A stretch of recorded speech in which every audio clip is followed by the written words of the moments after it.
Hi అండి. ఈరోజు మనం చామదుంపల వేపుడు ఎలా చేసుకోవాలో చూద్దాము. ఇది చాలా సింపుల్ అండ్ చాలా టేస్టీ రెసిపీ అండి. కానీ దీనికి ఆయిల్ ఎక్కువ పడుతుంది. సో నేను మీకు చూపిస్తాను. మీకు నచ్చకపోతే ఆయిల్ మధ్యలో తీసివేయండి. సో దీనికి కావాల్సింది ఏంటంటే చామదుంపలు నేను ఒక 1/2 కిలో చామదుంపలు తీసుకున్నాను. దాన్ని కడిగి ఉడకపెట్టేసి పీల్ చేసేసి చిన్న ముక్కలుగా కోసి పక్కన పెట్టుకున్నాను. అండ్ దానికి తోడు మనకి పోపు గింజలండి, పోపు సామాను అందరికీ తెలిసిందే. ఎండుమిర్చి, వెల్లుల్లి, జీలకర్ర, ఆవాలు, తర్వాత కొంచెం ఇంగు అంటే ఇంగు వేసుకోండి. నా దగ్గర అయితే ఇంగు లేదు, సో నేను ఇంగు వేయట్లేదు.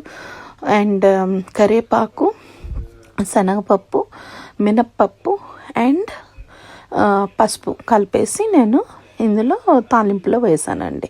సో ఇవన్నీ వేసేసి అవి చిటపటలాడిన తర్వాత మాత్రమే, అంటే అవి చిటపటలాడకుండా ముందే వేసామనుకోండి చేదొస్తాయి. సో చిటపటలాడిన తర్వాత మాత్రమే మనం ఏదైతే కోసి పెట్టుకొనున్న చిన్న చిన్న ముక్కలు చేసుకొనున్న చామదుంపలు ఉంటాయో అది యాడ్ చేసుకోవాలండి.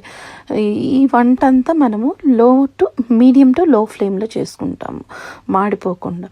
సో మనము కోసి పెట్టుకున్న చామదుంప ముక్కలు వేసేసి అప్పుడప్పుడు మధ్యలో కలుపుకుంటూ, ఎప్పుడైతే అది కుక్ అవుతుందో, అంటే చామదుంపలు కలర్ మారాలండి, బంగారు రంగులోకి గోల్డెన్గా క్రిస్పీగా అవ్వాలి, ఫ్రై అవ్వాలి, గోల్డెన్ బ్రౌన్ రావాలి, క్రిస్పీగా అయిపోతాయండి. సో ఎప్పుడైతే క్రిస్పీగా అయ్యి గోల్డెన్ బ్రౌన్ అవుతాయో ఆ మూమెంట్లో మనము సాల్ట్ యాడ్ చేస్తాం. అప్పటిదాకా మనం సాల్ట్ యాడ్ చేయము.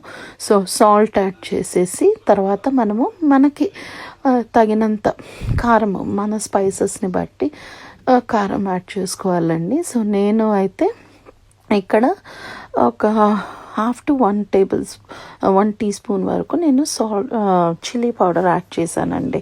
సో మీరు chilli and salt according to your taste చేసుకోండి. అండ్ దీంట్లో ఆయిల్ ఎక్కువ పడుతుంది అని చెప్పాను కదండి, మీకు ఎక్కువ అయితే లాస్ట్లో ఆయిల్ తీసేయండి.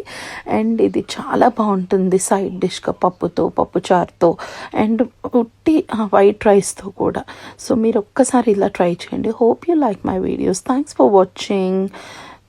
Thanks for subscribing my video.